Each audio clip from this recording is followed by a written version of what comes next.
ગણેશ ઉત્સવ 10 દિવસ માટે જ કેમ ઉજવાય છે? કાશી નગરી એટલે દેવોનું રહેઠાણ. અહીંયા અસુરોએ ભારે ઉપદ્રવ મચાવ્યો હતો અને એમના અત્યાચારથી સર્વત્ર હાહાકાર વર્તાઈ રહ્યો હતો. કાશી રાજાએ ગણપતિ ગજાનનને પ્રાર્થના કરી, અમને આ અત્યાચારમાંથી બચાવો. દેવોએ પણ ગણેશને કહ્યું કે આપે મદદે જવું જ જોઈએ. આર્યવતની મુક્તિ એ જ આપણી મુક્તિ છે. ગણેશજીએ અસુરો સામે લડવાનું નક્કી કર્યું, પણ અસુર બળવાન અને શક્તિવાન હતા. એમનું સૈન્ય પણ મોટું હતું.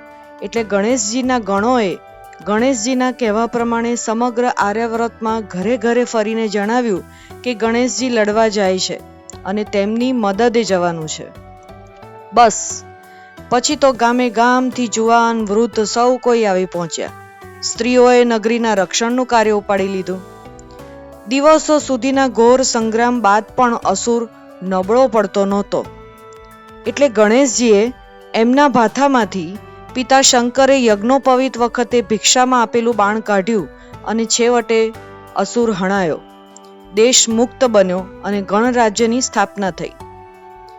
કાશી રાજાએ ગણેશજીને રોકવાનો ખૂબ પ્રયત્ન કર્યો, પણ ગણેશજીએ કહ્યું કે મારું કાર્ય હવે પૂરું થયું છે. એટલે થોડાક ગણોની સાથે એ પોતાના આશ્રમે જવા નીકળ્યા. એટલે ગણેશજીની સ્મૃતિ જળવાઈ રહે તે માટે એક મૂર્તિ તૈયાર કરી અને કાશી રાજાએ મંદિરમાં સ્થાપના કરી. અને આ દિવસ હતો ભાદ્રપદ સુદ ચતુર્થીનો, એટલે કે ગણેશ ચતુર્થીનો.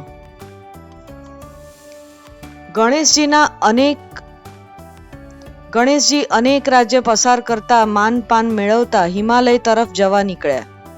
જ્યાં જાય ત્યાં મૂર્તિ સ્થપાય, પૂજા અર્ચના થાય અને એમ કરતા કરતા 10 દિવસ પછી ગણેશજી આશ્રમ પાછા આવ્યા અને તેમણે નક્કી કર્યું કે મારું કર્તવ્ય પૂરું થયું. દેશ મુક્ત થયો, ગણરાજ્યનું શાસન પણ સ્થપાયું.